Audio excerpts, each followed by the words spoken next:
दुर्दांत अपराधी शेख सुना गिरफ होईची अपराध घटाइबाकू जाउथुबा बेले धरिला मरकतनगर थाना पुलिस। ये आजिर आउ एक बड़ खबर आपण कहिपारिबे। ता निकटरू एक माउजर सहित जीवंत गुली जबत करिछि कटक कमिशनरेट पुलिस। शेख सुना नारे कटकर विभिन्न थाना रही 11टी मामला।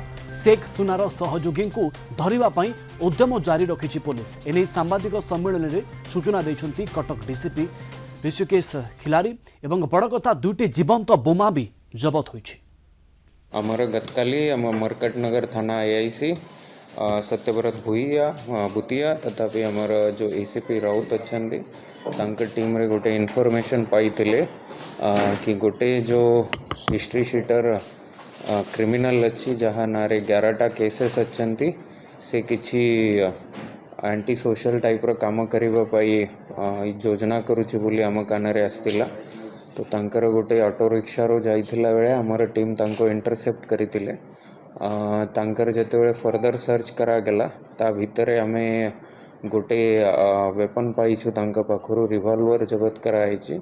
गोटे लाइव एमुनेशन भी रिकवरी होइछि तांका ठारो। दुईटा बारूद गोला भी मिली छंती। अन्य भी किछि इनक्रिमिनेटिंग आर्टिकल्स तांका ठारो हमें पाइछु। तांका नारे आगरू 11टा केसेस अछंती से रॉबरी तथापि थेफ्ट आउ किछि anti social activities related case रे फॉरवर्ड भी होइछंती आगरू।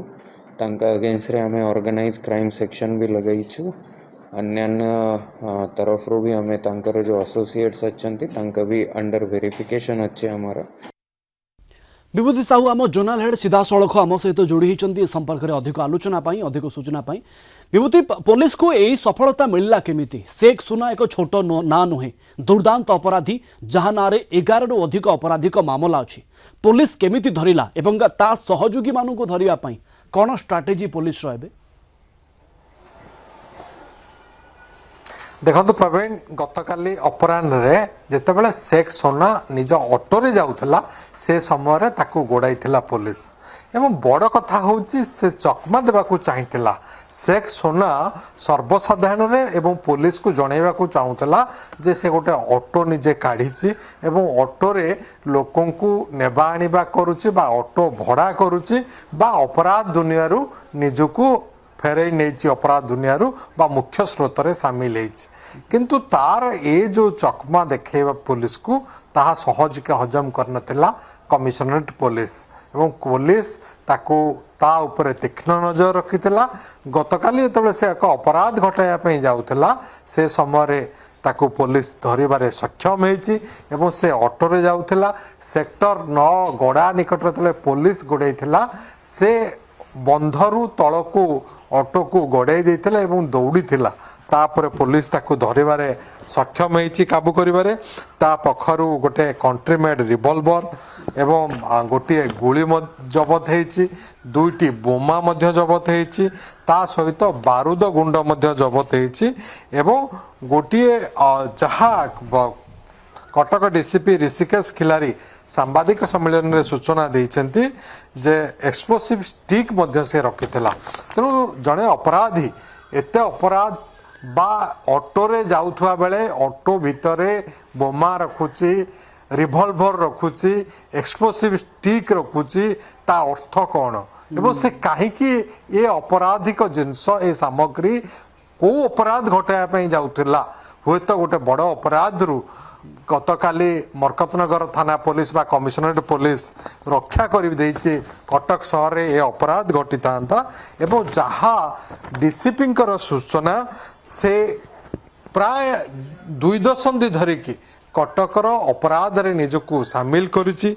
2009 रे ताना रे गोटे केस, 2010 रे गोटे केस, 2011 रे गोटे केस, 2012 रे 4टा केस, 2018 रे 2टा केस, 2019 रे गोटे केस, 2024 रे गोटे केस एवं मझिरे जो 6 वर्षर गैप आपण देखुचंती से मझिरे दीर्घ दिन धरी जेल रे मध्य थिला एवं विभिन्न अपराध ता ना रे थिला। बिडानासी रे 2टी, कैंटोनमेंट रे 3टी 5ଟି मरकतनगर रे 5टी लालबाग रे गोटिए एभली अपराध शेख सोना नारे रहितला एवं शेख सोना गोटे शेख सोना एभली अपराधिक कार्यकलाप रे लिप्त थिला ना कहा पाई काम करूथला ना ता सहयोगी माननकु नेकी काम करूथला ए संपर्क रे पुलिस आउ किछि कहूछि कि एवं अपराधिक कार्यकलाप को प्रकार अपराधिक कार्यकलाप प्राय ता नारे रहिछि अभियोग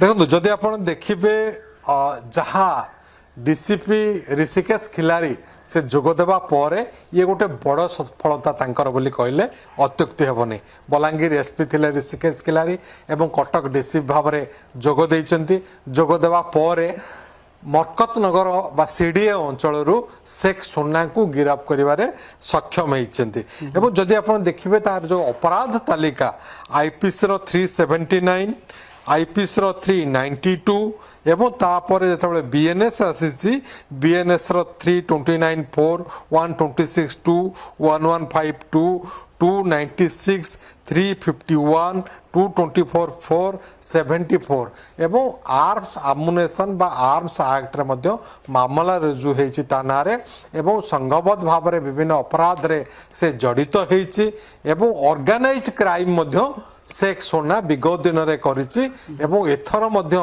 ता नारे से भली आपराधिक मामला कमिशनरेट पुलिस को बड़ सफलता कहा जाय पारे एते बड़ अपराधी को काबू करिबारे कमिशनरेट पुलिस सफल होइछि आपन को अनेक अनेक धन्यवाद विभूति अधिक सूचना अधिक आलोचना पाई